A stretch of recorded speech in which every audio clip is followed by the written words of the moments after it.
আজকের গল্প শাশুড়ি মা, কলমে অনন্যা পোদ্দার। আমি অনলাইনে দুটো প্রেসার কুকার অর্ডার দেওয়াতে আমার ননদ রূপা খুব অবাক হলো। অবাক হয়ে জিজ্ঞেস করলো, বৌদি, দুটো প্রেসার কুকার কেন? আমি তাকে হেসে বললাম, একটা আমার আর একটা গুঞ্জার। রূপা আমার কথায় মুখ ভেটকিয়ে বলল, ছেলে বউ আসতে পারলো না, আগেই আলাদা করে দিচ্ছ বৌদি? আমি বললাম, দেখো রূপা, হিপোক্রেটিভ হয়ে কী লাভ বলো? আমি গুঞ্জার শাশুড়ি মা হব, মা তো নয়। তাই মায়ের ভালোবাসা আমি ওকে দিতে পারবো না। ও বিয়ে করে নিজের মতো করে নিজের একটা সংসার সাজিয়ে নিক। মা হওয়ার অভিনয় করে হাতে কলমে সব কিছু শিখিয়ে দেওয়ার অভিনয়টা নাইবা করলাম শাশুড়ি হয়ে। ও আমার কথাই বলল, তা কেন? এখন শাশুড়ি মায়েরাও মায়ের মতনই হয়। আমার মা কি কখনো তোমার আর আমার মধ্যে কোনো পার্থক্য রেখেছে কোনো দিনও? আমি তখন বললাম, এই দেখো, তুমি নিজেই বললে শাশুড়ি মা মায়ের মতন হয়, তার মানে তারা মা হন না। শুধু ছেলে বউ মা বলে ডাকে বলে মায়ের মতন হয়। আর তোমার মায়ের চোখে আমি তুমি সমান বুঝি? তাহলে বলি শোনো, বিয়ের পরে এ বাড়িতে এসে যখন রান্না পারতাম না, তখন তোমার মা ধমকে বকে টিপ্পিনি কেটে ব্যঙ্গ করে আমাকে কথা বলতেন, কিন্তু হাতে ধরে রান্না শেখাননি কোনো দিনও। রজত কখনো প্রতিবাদ করলে উনি বলতেন, নিজের মেয়ে মতো করে শিখিয়ে নিচ্ছি, তুই আমাদের শাশুড়ি বউয়ের মধ্যে পড়িস না তো। কিন্তু মজার কথা দেখো, তোমার যখন অতনুর সাথে সম্বন্ধ ঠিক হলো, তখন তোমার এই মাই কি বললেন অতনুর বাবাকে? কিছু মনে করবেন না, আপনার স্ত্রী নেই, তাই বাইরে থেকে হোম ডেলিভারিতে খাবার আসে। কিন্তু রূপা আমাদের বাড়িতে যাওয়ার পরে সেটা হতে থাকলে কেমন দৃষ্টিকটু ব্যাপার হবে। তাই রূপা যাওয়ার আগে রান্নার লোক আর সব সময়ের মতো কাজের লোক রেখে দেবেন। আমার মেয়ে এত কাজ করায় কখনো অভ্যস্ত নয়। মনে আছে তোমার কথাগুলো? যখন তুমি অতনুর টাকায় বেড়াতে যাও, তখন তুমি ভ্রমণশীল মানুষ, আর যখন আমি বেড়াতে যাবার বায়না করতাম, তখন তোমার মায়ের ভাষায় আমি ছিলাম বেহিসাবি একটা মানুষ।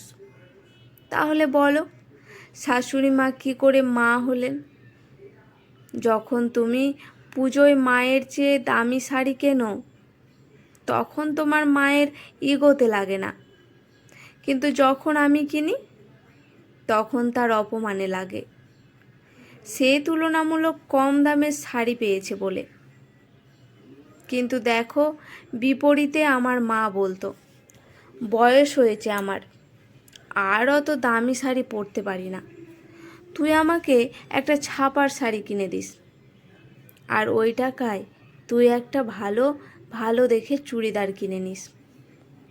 তাহলে থাকলো কি না তফাৎ মা আর শাশুড়ি মাতে?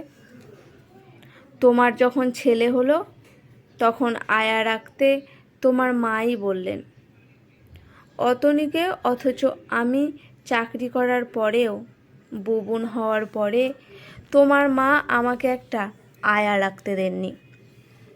অথচ আমার মা রোজ বিকেলে বুবুনের সাথে খেলা করার আছিলায় এসে আমাকে একটু বিশ্রাম দেওয়ার চেষ্টা করত। তুমি উপোস করে থাকলে, উপোস করে পুজো করতে পারলে উনি বলতেন, মেয়ের আমার খিদে সহ্য হয় না। আর আমি উপোস না করলে বলেন, সংসারে আমার অলক্ষ্মী জুটেছে। হলেন কি তাহলে তিনি আমার মা? আমি না খেলে আমার মাকে কখনো খেতে দেখিনি, কিন্তু আমার শাশুড়ি মা কখনো আমার জন্য অপেক্ষা করেনি। আমার মন খারাপ হলে আমার মা ঠিক বুঝে যান, অথচ আমার শাশুড়ি মা দুঃখ করেন তার সাথে আমি কথা বলিনি বলে।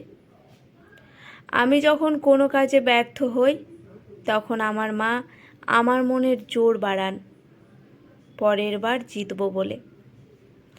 আর আমার শাশুড়ি মা সে সময় আমায় ব্যঙ্গ করেন, ধর্ম দেখেন।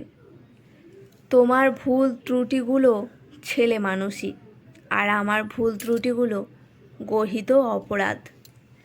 ছেলে বউকে নিজের মেয়ে বললেই সেই মেয়েটার মা হওয়া যায় না রূপা।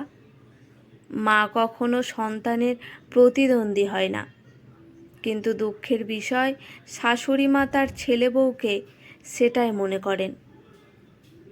তাই আমি আর কিছু শাশুড়ির মতো ছেলে বউকে মেয়ের মতো করে ভালোবাসতে চাই না। তাকে ছেলে বউয়ের জায়গায় রেখেই তাকে তার উপযুক্ত সম্মান দিতে চাই। আর সর্বোপরি দিতে চাই তার নিজের একটা সংসার আর তার স্বামীর সাথে তার ঘর। সেই সংসারে আমার ছেলে থাকলেও সেই ছেলের সূত্র ধরে কোনো দাবি খাটাতে যাব না কোনো দিন। অলক্ষ্যে ওদের সুখটাকে উপভোগ করব শুধু। আমার কথা খুব একটা মনোপুত হলো না রূপার, কিন্তু আমি খুব তুষ্ট হলাম নিজের মুখে মুখোশ পরার খোলায় না ঢুকে। গুঞ্জা আমাকে মায়ের মতো না দেখলেও হবে।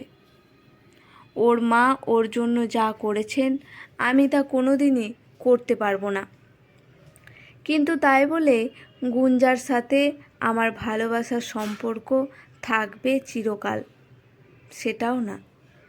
গুঞ্জা আজ আমার যতটা ভালোবাসে আগামী দিনে আমাকে আরও বেশি ভালোবাসবে, আর সেই ভালোবাসার রাস্তাটা আমি তাকে তৈরি করে দেব আমার ব্যবহার দিয়ে। কে বলে ছেলে বউ শাশুড়ি মাকে ভালোবাসতে পারে না? ছেলে বউ কি তার শাশুড়িকেও কম ভালোবাসে নাকি? আমি গুঞ্জার শাশুড়ি মা, তাই হয়েই খুশি থাকতে চাই। গুঞ্জার মা হয়ে উঠব এমন সাধ্য আমার নেই, সত্যিই নেই। আজকের গল্পটি এখানেই সমাপ্ত। গল্পটি কেমন লাগলো অবশ্যই কমেন্ট করে জানাবেন। যদি গল্পটি শুনে আপনাদের ভালো লেগে থাকে একটি লাইক করে চ্যানেলটি সাবস্ক্রাইব করে আমার পাশে থাকবেন।